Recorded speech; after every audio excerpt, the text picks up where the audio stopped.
सबसे पहले focus monsoon season पर। भारत में जून से शुरू होने वाला मॉनसून सीजन इस बार पिछड़ सकता है। दरअसल फरवरी तक अच्छी बारिश की उम्मीद के बाद अब फिर से दुनिया भर की मौसम एजेंसियों ने मॉनसून की चाल को लेकर आशंका जताना शुरू कर दिया है। अमेरिका, ऑस्ट्रेलिया और जापान की मौसम एजेंसियों ने फिर से एल नीनो के मजबूत होने के संकेत दिए हैं। इस खबर पर डिटेल से बात करते हैं। सीएनबीसी टीवी 18 की कमोडिटी एडिटर मनीषा गुप्ता जुड़ चुकी है हमारे साथ और साथ ही स्काईमेट के मौसम वैज्ञानिक जीपी शर्मा भी हैं। गुड मॉर्निंग, आप दोनों का स्वागत है। मनीषा, मैं आपसे शुरुआत करूंगी। जरा ये पहले बता दीजिए दर्शकों को कि अलग अलग मौसम एजेंसियों की रिपोर्ट क्या है।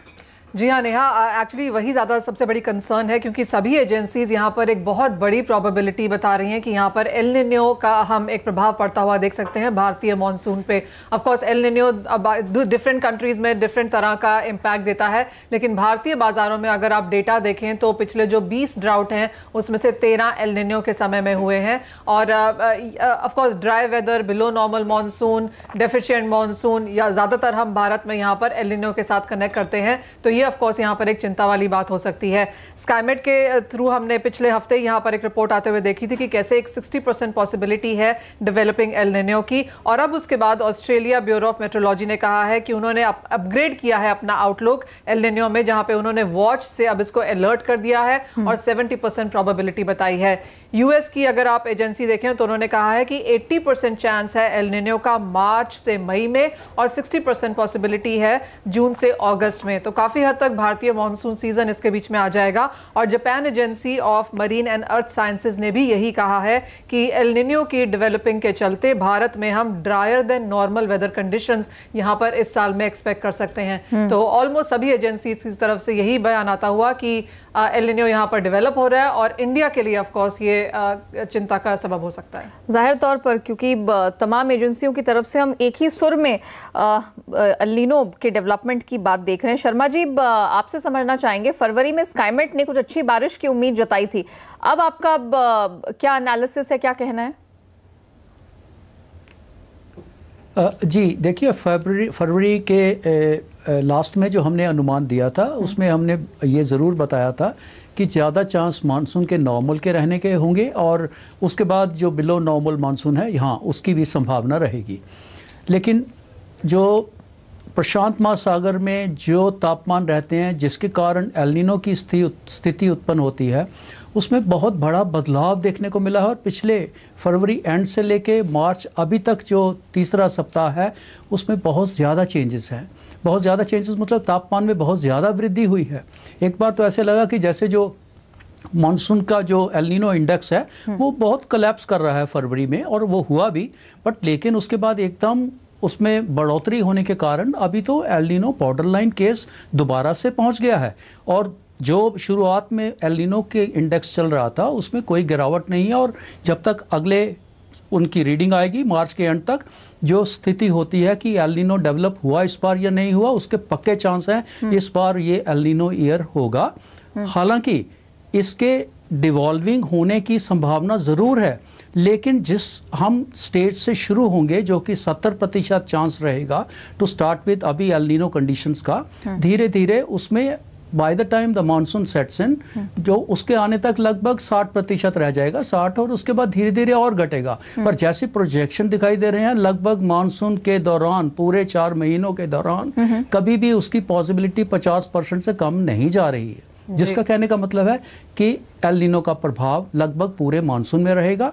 हालांकि क्योंकि पूरे 6 महीने हैं अभी से लेकर सितंबर तक, पूरा बिल्कुल एग्जैक्ट सटीक अनुमान देना थोड़ा सा मुश्किल काम होता है, लेकिन पहला हाफ जो है मानसून का उस पे तो it's a big stake at the moment I will say. जी मिस्टर शर्मा, तो आप क्या कहेंगे अब यहाँ से अंटिल जून, अंटिल सितंबर किस तरह का यहाँ पर मौसम रह सकता है? आप कहेंगे यहाँ पर गर्मी ज्यादा बढ़ने की आशंका है इससे पहले कि हम मानसून देखें, और मानसून की शुरुआत अब आपको कैसी लगती हुई नजर आती है? और तीसरी बात, क्या हम अभी भी यहाँ पर नॉर्मल मानसून की एक्सपेक्टेशन रख रहे हैं, या आपको लगता है बिलो नॉर्मल मानसून अब शायद 50% ज्यादा चांसेस अभी उसकी उस चीज के यहाँ पर हैं?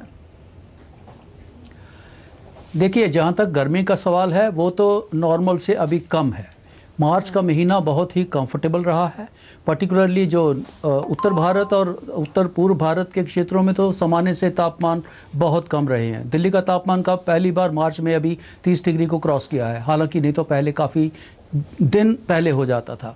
तो गर्मी तो थोड़ी कम है और मानसून अच्छा होने के लिए वैसे जितनी गर्मी ज़्यादा हो ऐसा माना जाता है कि वो इंडिकेटर होता है एक अच्छे मानसून के लिए।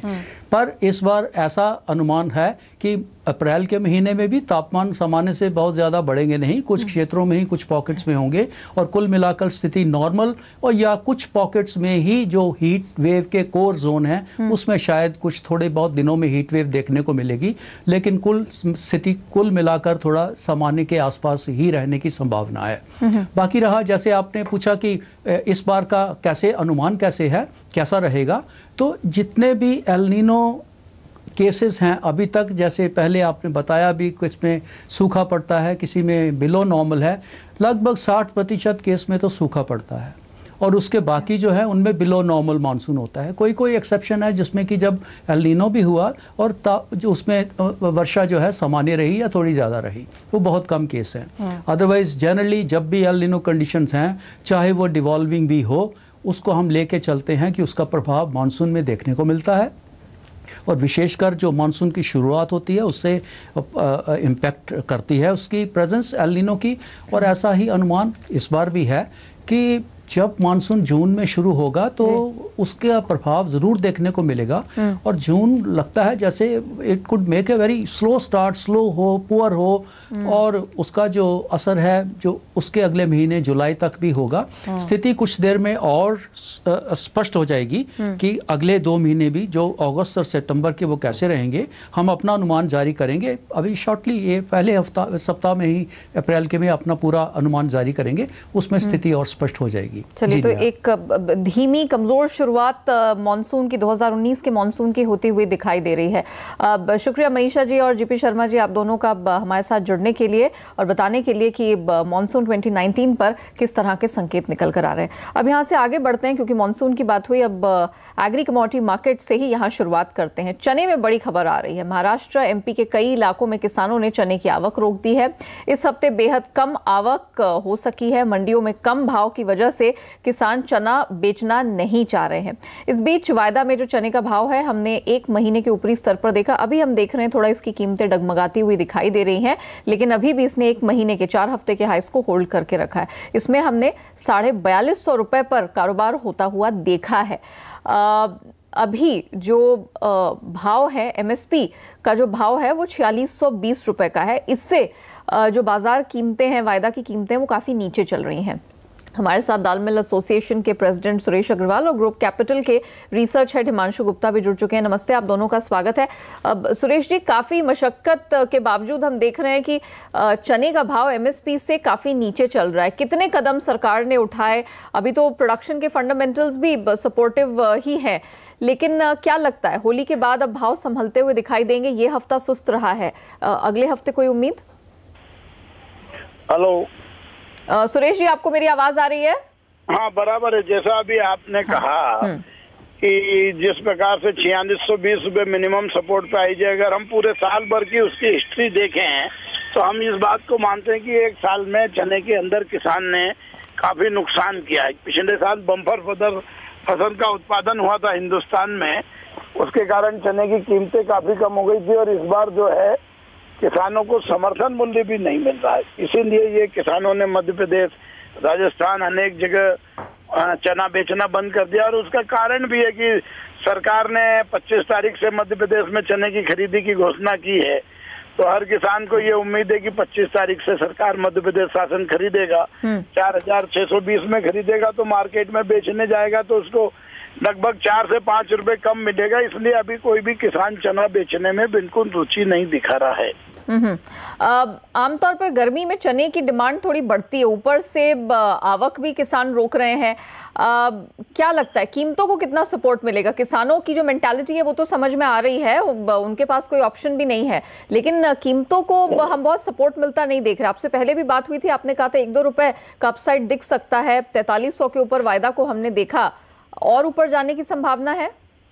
नहीं, और ऊपर जाने की अभी संभावना नहीं, क्योंकि अभी मध्य प्रदेश की चने की आवक बड़े पैमाने पे हो रही है तो 1-2 रुपए का अंतर आएगा। और दूसरा क्या है कि कीमतें ऊपर बढ़े उसके पहले हम देखते हैं उत्तर प्रदेश में काफी आम की फसल अच्छी आई है, और गर्मी में आम उपभोक्ता आम की फसल के कारण आम का रस का इस्तेमाल ज्यादा करता है, तो दालों की खपत में कमी आ जाती है। तो महीने 2 महीने ये इफेक्ट रहता है। तो एक इफेक्ट तो ये कि मध्य प्रदेश राजस्थान का चना आ रहा है प्रतिदिन, और दूसरा आम की फसल बहुत आ रही है, इसलिए अभी एकदम चने में ज्यादा जंप लगे 1-2 रुपए का अंतर ऊंचा नीचा होता है। अच्छा। और ये 4500, 4400, 4600 की रेंज में ही रहेगा। ये कोई 4600 से ऊपर नहीं जाए क्योंकि सरकार खरीदी प्रारंभ करेगी। अच्छा। और 4200 से 4600 रुपए की रेंज में चलेगा क्योंकि दूसरी फसलें भी काफी मिनिमम सपोर्ट प्राइस से नीचे है। ओके। इसलिए समर्थन मूल्य से ऊपर चला जाए ऐसी उम्मीद अभी। ठीक है, एमएसपी के ऊपर का स्तर छूता हुआ चना नहीं दिखाई दे रहा है। हिमांशु, मैं आपसे इस पे रणनीति समझना चाहूंगी। हमने 4250 के लेवल देखे, मंडे को ही इसने 4 वीक हाईस्ट छुआ था। इन लेवल्स पे क्या रणनीति हो? Good morning Neha ji. बिल्कुल क्लियरली देखिए, लास्ट फ्राइडे भी जब हमारा डिस्कशन चने पर हो रहा था तो 4300 एक फ्यूचर्स में एक अच्छा रेजिस्टेंस और अच्छी सप्लाई लेवल इमर्ज हो रहा है, और हमने देखा कि 2 बार कीमतें 4250 के ऊपर निकलने के बावजूद 4300 के ऊपर नहीं निकल पाई हैं। मुझे लगता है इमीडिएट शॉर्ट टर्म में थोड़ा दबाव बना रहेगा। जब तक 4300 के ऊपर सस्टेन्ड कीमतें क्लोजिंग नहीं देंगी तब तक मुझे नहीं लगता कोई यहाँ से सस्टेन्ड तेजी देखने को मिलेगी। तो ट्रेडिंग के लिहाज से मुझे लगता है 4260 के लेवल्स पे सेल पोजीशंस को इनिशिएट किया जा सकता है। 4220 से 4200 तक के टारगेट्स के लिए 4290 का एक इंट्राडे के लिए स्टॉप लॉस लगाया जा सकता है। ओके सुरेश जी, आपको बहुत शुक्रिया हमारे साथ जुड़ने के लिए और चने में जो बाजार का हाल है वो रखने के लिए। एक और एग्री कमोडिटी जिस पर फोकस करेंगे वो है ग्वार। ग्वार की कीमतों में भी तेजी देखी है। 1.5 महीने के ऊपरी स्तर पर हमने इसे ट्रेड करता हुआ देखा है।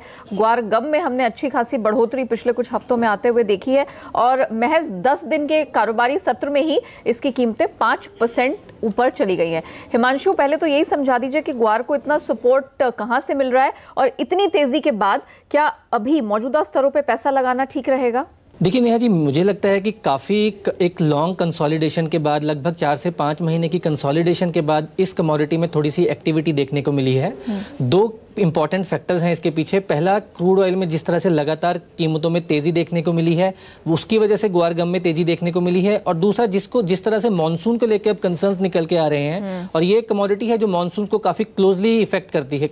मानसून इस कमोडिटी को काफ़ी क्लोजली इफेक्ट करता है, तो ये दोनों ही फैक्टर्स फिलहाल सपोर्टिव है कमोडिटी के लिए। ट्रेडिंग स्ट्रेटजी जहां तक बात की जाए, मुझे लगता है कि शॉर्ट टर्म में ट्रेंड जो है वो अभी तेजी का ही बना हुआ है। ग्वार गम में मुझे लगता है 8720-740 के आसपास खरीदारी की जा सकती है। 8840 से 8900 तक के इमीडिएट शॉर्ट टर्म में टारगेट्स देखने को मिल सकते हैं। 8680 के नीचे का स्टॉप लॉस लगाया जा सकता है। वहीं पर अगर ग्वार सीड की बात की जाए तो मुझे लगता है कीमतें इमीडिएट शॉर्ट टर्म में 4360 4380 तक लेवल टेस्ट कर सकते हैं, और 4280 के नीचे का स्टॉप लॉस लगाया जा सकता है। कितना टाइम देंगे आप अपनी स्ट्रैटेजी को? मुझे लगता है कि ये इमीडिएट शॉर्ट टर्म की स्ट्रैटेजी है, तो 2 से 4 ट्रेडिंग सेशन में ये लेवल देखने को मिल सकते हैं। ओके। साथ ही मसालों पे थोड़ा फोकस करना चाहेंगे क्योंकि यहाँ पर हमने काफ़ी उठापटक देखी है, और हमारे कई व्यूअर्स हैं जो मसालों में अक्सर सवाल करते रहते हैं। मिसाल के तौर पर कोरिएंडर, अप्रैल वायदा पर अगर नज़र डाली जाए तो हम देख रहे हैं कि 6600 के कुछ नीचे ये कमोडिटी ट्रेड कर रही है। काफ़ी समय से प्रेशर में थी, आज इसमें कुछ स्ट्रेंथ देखने को मिल रही है। क्या किया जाए? बिल्कुल, एक इमीडिएट शॉर्ट टर्म करेक्शन के बाद वापस एक मोमेंटम बिल्डअप होते हुए देखने को मिला है, पर मुझे लगता है किसी भी एक अच्छी तेजी देखने के लिए मुझे लगता है कोरिएंडर के लिए ये इंपॉर्टेंट रहेगा कि 6650 के ऊपर डिसाइसिवली ब्रेकआउट देखने को मिले। अगर ऐसा होता है तो मुझे लगता है इमीडिएट शॉर्ट टर्म में कीमतें 6800 तक का लेवल्स भी दिखा सकती हैं। फिलहाल आज के लिए भी मुझे तेजी ही नजर आती है। 6600 के आसपास खरीदारी की जा सकती है, 6680 6700 तक के टारगेट्स के लिए, और 6480 के नीचे का स्टॉप लॉस रिकमेंडेड रहेगा।